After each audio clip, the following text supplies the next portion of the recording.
ในปัจจุบันมีอุปกรณ์ไฟฟ้าชนิดหนึ่งที่หลายท่านเชื่อว่ามีคุณสมบัติสามารถช่วยให้ประหยัดค่ากระแสไฟฟ้าได้ถึง 50% ซึ่งอุปกรณ์ดังกล่าวมีชื่อว่า Power Factor Saver ซึ่งรัฐวิสาหกิจไฟฟ้าลาวได้ทำการทดสอบอุปกรณ์ดังกล่าวที่สถาบันฝึกอบรมไฟฟ้าลาวสังเกตหม้อน้ำไฟในเวลาที่บ่มีพลังงานแล่นจานหม้อน้ำไฟจะบ่มีการเน่งติงเริ่มเปิดดอกไฟป้อมทั้ง3ดอกจากนั้นสังเกตที่เครื่องตรวจสอบความเที่ยงตรงของหม้อน้ำไฟ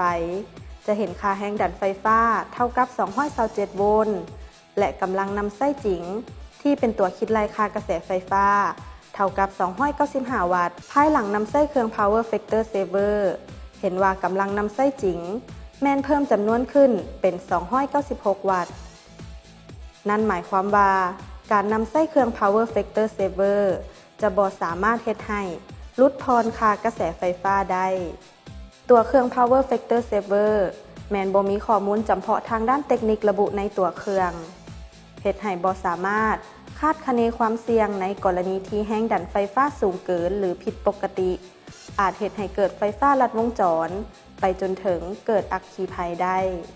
ทางทีมงานรายการไฟฟ้าลาวเพื่อการพัฒนา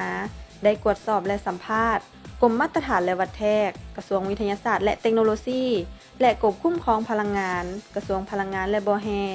เพื่อให้ความกระจ่างแจ้งและไขข้อข้องใจของสังคมเกี่ยวกับอุปกรณ์ Power Factor Saver แต่โดยเฉพาะมื้อนี้ข้าพเจ้าอยากมาเจาะจงเรื่องเกี่ยวกับเรื่องเครื่อง Power Factor Save ที่ว่าโฆษณาเกินจริง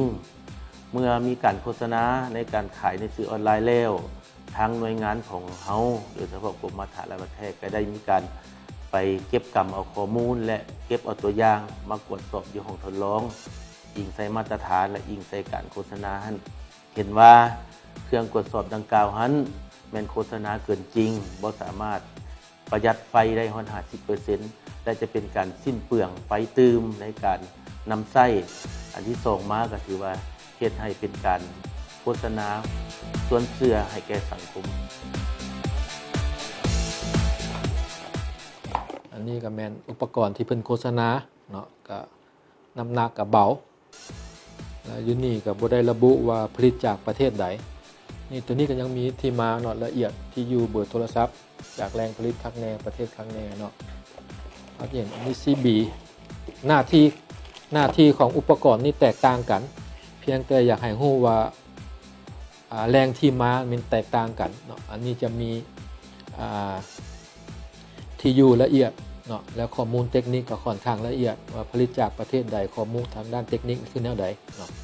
และเครื่องนี้มันเครื่องตัดไฟกรณีว่าใช้ไฟเกิน60แอมป์